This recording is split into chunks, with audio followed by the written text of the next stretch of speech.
السلام علیکم ورحمۃ اللہ وبرکاتہ۔ پیارے بچوں، تربیتی نصاب حصہ سوم، بیٹا آپ یہ کتاب اٹھا لیں۔ آج کا ہمارا سبق صفحہ نمبر 31، سبق نمبر 7، اذان اور اقامت کا جواب۔ بالکل آسان ہے بیٹا، آپ توجہ کریں، میں سبق شروع کر رہا ہوں۔ بسم اللہ الرحمن الرحیم۔ اذان اور اقامت کے کلمات آپ حصہ دوم میں پڑھ چکے ہیں۔ اذان اور اقامت کا جواب دینا مستحب ہے۔ اللہ اکبر کے جواب میں اللہ اکبر۔ بیٹا جب مؤذن کہے اللہ اکبر تو جواب میں آپ نے اللہ اکبر کہنا ہے۔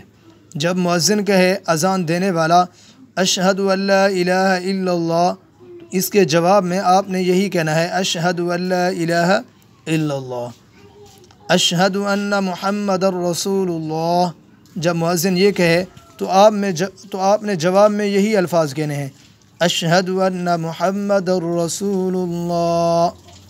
جب مؤذن یہ الفاظ پڑھے حی علی الصلاۃ اور حی علی الفلاح، دونوں جملوں کے جواب میں آپ نے یہی کہنا ہے لا حول ولا قوۃ الا باللہ۔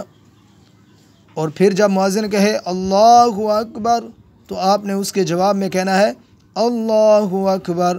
اور آخر میں جب مؤذن کہے لا الہ الا اللہ تو آپ نے اس کے جواب میں یہی کہنا ہے لا الہ الا اللہ۔ فجر کی اذان میں مؤذن کہتا ہے الصلاۃ خیر من النوم، تو آپ نے اس کے جواب میں کہنا ہے صدقت و بررت۔ ٹھیک ہے بیٹا۔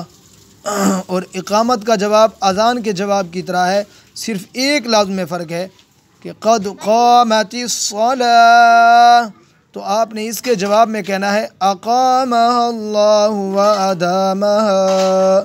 ٹھیک ہے بیٹا، آپ نے اس کو اچھے طریقے سے یاد کرنا ہے۔ جزاک اللہ، اللہ حافظ، السلام علیکم ورحمۃ اللہ وبرکاتہ۔